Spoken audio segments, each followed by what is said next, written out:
Jangan buat bisnis kalau misalnya kalian belum kerja.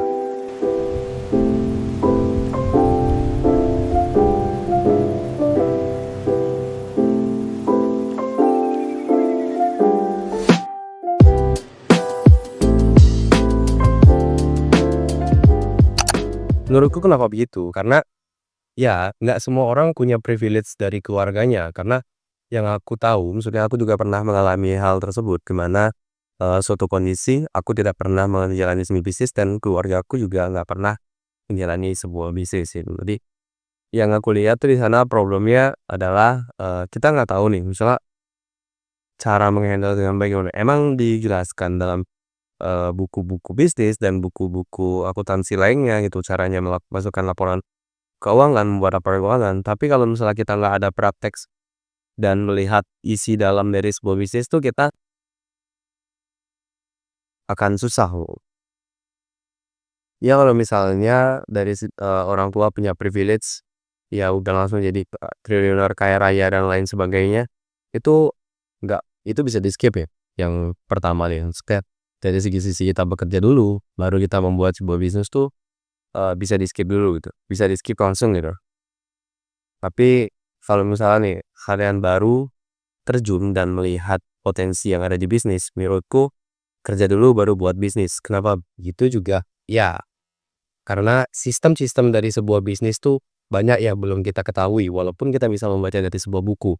Tapi kalau misalnya kita langsung terjun ke lapangan, jadi kita tahu. Kalau misalnya kita mengikut orang gitu, misalnya kita mau masuk di bisnis F&B gitu. Kalau misalnya kita udah kerja, itu tuh misalnya udah kerja, itu tuh sebagai batu batu loncatan kita. Misalnya kita udah tahu nih teknik dari kasirnya kayak gimana, pelayanannya kayak gimana, pelayanan yang baik kayak gimana gitu ya.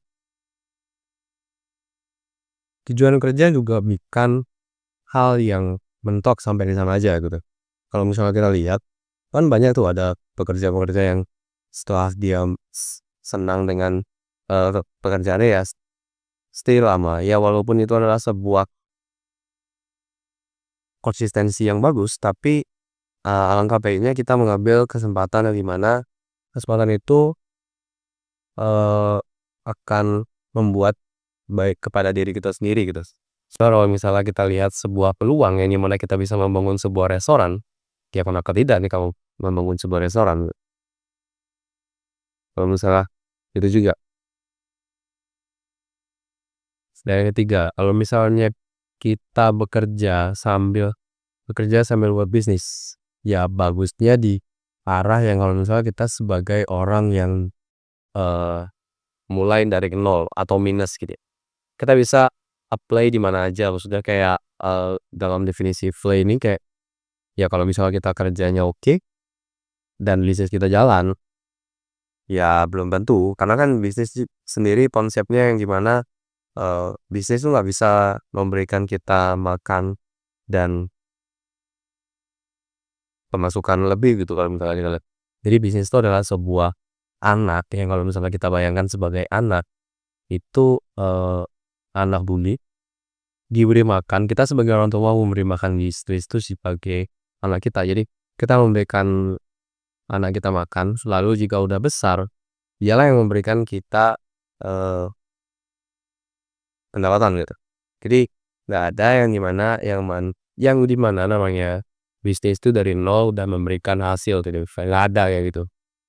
Dari sepanjang saya bertemu dengan orang-orang di mana orang-orang tersebut sudah memiliki bisnis dan orang-orang tersebut juga memberitahu saya, jika kamu punya uang 1 miliar dan kamu ingin membangun sebuah bisnis, simpan setengah dari uangmu untuk kehidupanmu pribadi selama 10 tahun gitu.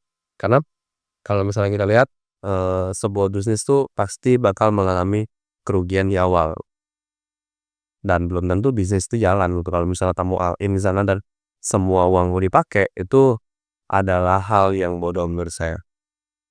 Karena misalnya kita lihatin kondisi di mana ekonomi global itu juga kurang lagi meyakinkan gitu. Kalau misalnya kamu membuat sebuah bisnis dan kamu all in di sana gitu. Jadi itu adalah hal yang bodoh. Jadi kalau misalnya membuat bisnis tuh sisihkan 50% uang untuk ke makan pribadi hingga 5 tahun, 10 tahun nanti ya, 5 tahun lah paling mentok-mentok kalau mau bisnis ini jalan pasti bakal balik modal. Misal anggaplah 500 juta tuh kita taruh di dalam bisnis kita, misalnya kamu buat bisnis restoran 200 juta ya nggak bisa sih sebenarnya. Ya tapi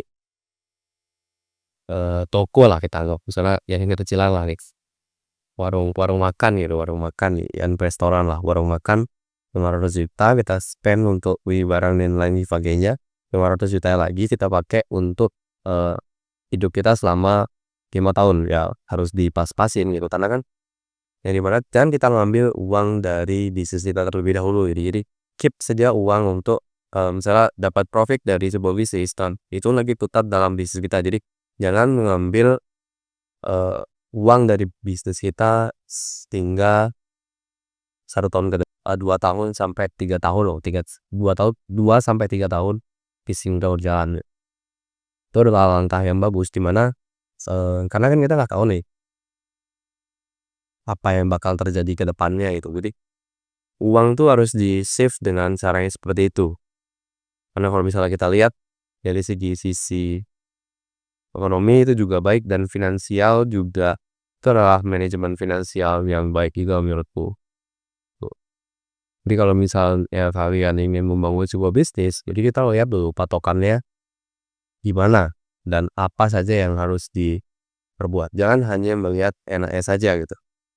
Kalau misalnya membuat bisnis enak, pasti semua orang udah kaya gitu. Karena kan kita melihat juga gimana sebuah bisnis jalan pasti mengalami kerugian.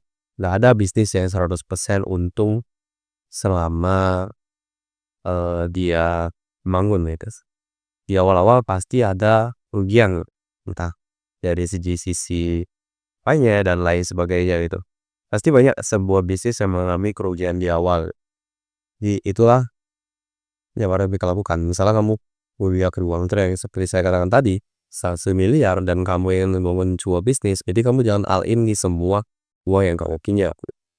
Jadi pakailah 50% untuk bisnismu dan 50% untuk pribadi, untuk dirimu sendiri gitu.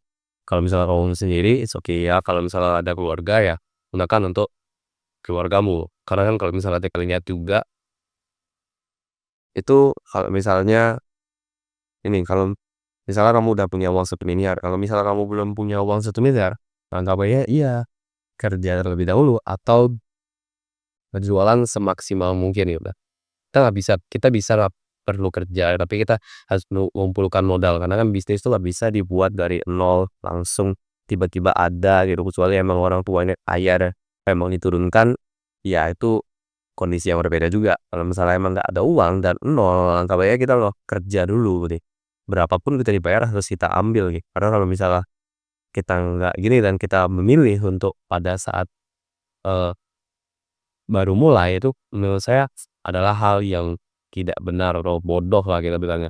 Karena iya, kalau misalnya kita masih nol, kita nggak boleh gengsi dari apa pekerjaan kita gitu. Semua bakal kita ambil dari segi ya mau jualan di jalan, mau jualan di sekolah, mau jualan di kampus itu.